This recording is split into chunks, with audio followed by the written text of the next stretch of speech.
Thanks for joining us again today for Taxes Today. I'm Sam Strong with NATP, and I have the pleasure of hosting this conversation. Today, I am joined by longtime NATP member, New Jersey chapter leader, and NATP speaker, Jason Daughtry. Jason is an enrolled agent, a self-employed financial advisor, and owner of Affirmative Financial Group. I'm also joined by Eric Green, another East Coaster from Connecticut. Eric is a tax attorney, author, law firm partner, and founder of Tax Rep Network. Tax Rep Network is a partner of NATP. We'll get into more of what they do a little bit later. But welcome, gentlemen. Hello. Thank you. Yes. Today's topic of discussion is tax representation. How did you get into it? What does it entail? And what should tax professionals expect to see this year? So we'll start with you, Jason. Can you start and tell us what led you to specialize in tax representation?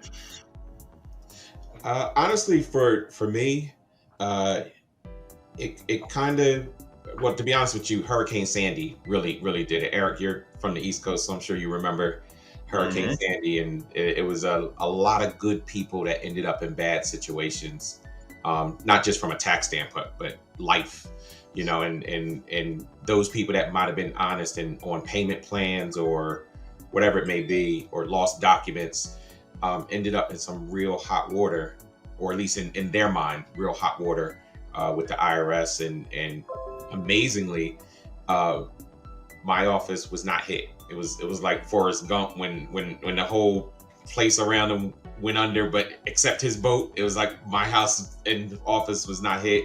Everyone came to us, and so we started helping a lot of people. I mean, most people were currently not collectible and stuff like that. But it kind of opened my eyes that there's a lot of people out here that need this kind of help. So that's what pretty much got me into it. It's just been rolling pretty much ever since. And Eric, you presented cases in front of the U.S. Tax Court and other federal courts. What was your journey to get there? Well, sort of similar, to Jason. I was an estate planner 22 years ago. And I had clients start, get into trouble.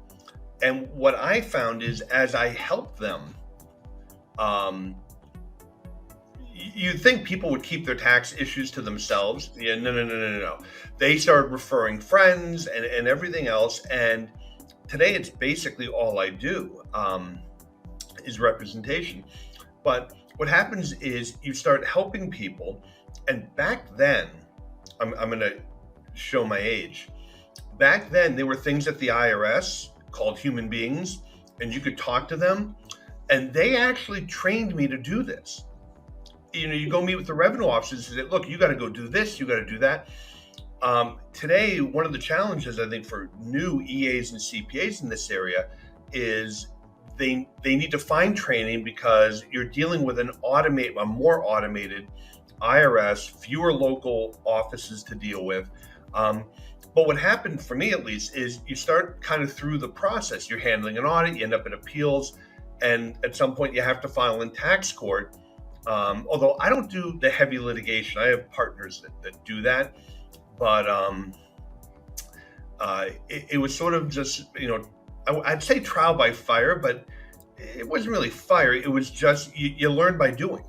Mm-hmm. Sink or swim, almost.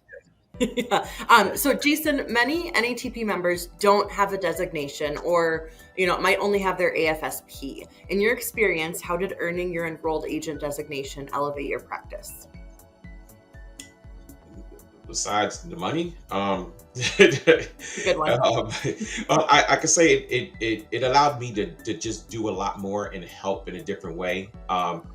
I can't give the EA credential all the credit because actually my wife coming on board, actually, her taking over all the tax preparation allowed me to focus more on representation to the point, like Eric just mentioned, I pretty much do all representation now.